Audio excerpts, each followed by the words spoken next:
Hi all, today we are going to discuss about the extensors of forearm. I hope all of you studied about the flexors. If anyone got any doubt, just click the I button. Okay. There are 12 extensors and extensors also divide into three parts, that is superficial muscles, intermediate muscles and deep muscles. Okay, here is your first clue, 5, 2, 5. Never forget that one, 5, 2, 5. 5 superficial muscles, 2 intermediate muscles and 5 deep muscles. Okay, so what are the 5 superficial muscles? That is BA-triple-E. That's your second clue, BA-triple-E. Now the deep muscle, SA-triple-E. Never get confused. Okay, BA-triple-E is the superficial group of muscle and SA-triple-E is a deep group of muscles. Now SA is deep, right? So SA-triple-E is a deep group of muscles. Now 2D is intermediate group. So 2D, double D. Okay.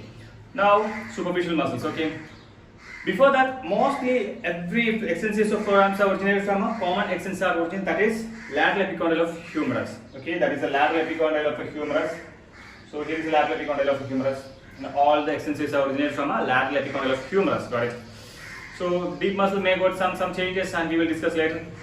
Okay, BA-triple-E. B stands for brachioradialis. A is anconeus. Now triple E. 2E in the radial side and 1E in the ulnar side. Okay.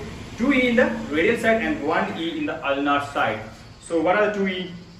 Extensor Carpi Radialis Longus, Extensor Carpi Radialis Brevis. That's a 2E. Extensor Carpi Radialis Longus and Extensor Carpi Radialis Brevis. Now 1E in the ulnar side. Okay, that is Extensor Carpi Ulnaris. Got it? Now the origin. The breaking news. That's your third tip. The breaking news of forearm muscles is a brachioradialis. Why it is called as a breaking news? Because by birth, it's an extensor. By function, it's a flexion of elbow. By birth, it's an extensor, and by function, it's a flexion. So, mostly we say janmam kondum karmam kondum. That's why. Okay. By birth, it's an extensor, and by function, this is a flexor. So never get confused on brachioradialis. It's got a breaking news. So the origin, common flexor origin, and insert in the styloid process of radius. Got it? Originated from a common extensor origin, insert in the styloid process of radius. Okay, and is supplied by radial nerve and radial artery. Okay, then what's the function? Flexion of elbow in the mid-prone position and helping for the pronation and supination in the mid-prone position. That's it. So next, A for anconeus, right? It's a small triangular muscles. So it's originated from a lateral epicondyle and inserted into the, so from here to here, here to ulna, the posterior lateral surface of the posterior aspect of oligurine process of ulna. Never get confused. Just back of ulna in the lateral side. That's it. Okay, just back of ulna in the lateral surface. So originated from a lateral epicondyle of humerus and inserted into the lateral surface of the posterior aspect of oligurine process of ulna. Got it? Again, this is supplied by this radial nerve and radial artery. Okay, we move to next triple E, right? First, extensor carpi radialis longus. So extensor carpi radialis longus originated from common extensor origin and inserted into second metacarpal. Okay, inserted into second metacarpal. Okay, now what's the function of this one? This is the extension of wrist and radial deviation or abduction. It's extension of wrist and radial deviation or abduction. You can say in any way. So next one, extensor carpi radialis brevis. So it's originated from a common extensor origin and inserted in the third metacarpal and same function, extension and radial deviation or abduction. Got it? That's it. Now extensor carpi ulnaris. So similarly, as in case of flexors of forearm, ulna got two origin. So what are they? From common extensor origin and also from ulna and inserted into the fifth metacarpal. Got it? It's inserted in the fifth metacarpal. So action, extension and ulnar deviation or adduction. It's very simple, right? Extension and ulnar deviation or adduction.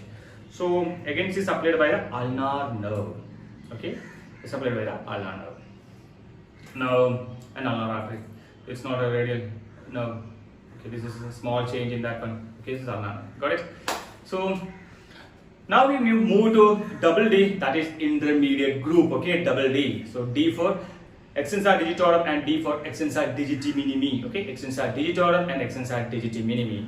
So common extensor origin for both and insertion for extensor digitorum. It's split into 4 tendons and inserted into the middle and distal phalanx of second to fifth digit. Middle and distal phalanx of second to fifth digit. Got it? An extension of wrist and extension of fingers. That's an action. Okay. Now extensor digiti minimi. The name itself, minimi, is there. So it's originated from a common extensor origin and insert in the proximal phalanx of little finger. What is proximal phalanx of little finger? Action, extension of little finger, and that's it. And I don't want to repeat the blood supply and nerve supply. Now we move into deep muscles of forearm. Okay, that is SAEE, right? S stands for supinator, A for abductor pollicis longus. Now the triple E. Extensor pollicis longus, extensor pollicis brevis, and extensor indicis. So all these muscles are supplied by the posterior interosseous artery and posterior interosseous nerve. Okay. Now from origin to insertion, that's it. Okay, and origin, insertion, and action. So unlike your common extensor origin, the deep muscles are originated from little bit changes is there. So first one is the supinator.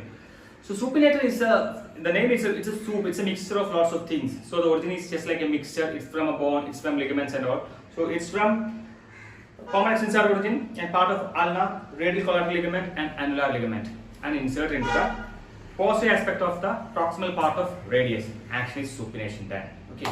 Now abductor pollicis longus. It's originated from a radius, ulna, and interosseous membrane. It is originated from radius, ulna, and interosseous membrane, and inserted into the first metacarpal, and inserted in the first metacarpal. Abduction of finger, that's a abduction of thumb, that's an action. Okay. Now extensor pollicis longus. Extensor pollicis longus is a long muscles, right? So extensor pollicis longus is originated from ulna and interosseous membrane. Okay, it's from ulna and interosseous membrane and inserted in the distal phalanx. It's a long and it's inserted in the long side. Okay, distal phalanx of thumb. Okay, action is extension. Then extensor pollicis brevis. It is originated from radius and interosseous membrane and it's inserted into the proximal phalanx of thumb. Again, the action is the same action. Now last one is the extensor indicis. This is from a distal third of ulna and is inserted into the index finger, base of index finger, and helping for the extension of index finger. That's all about extensors of forearm. Thank you.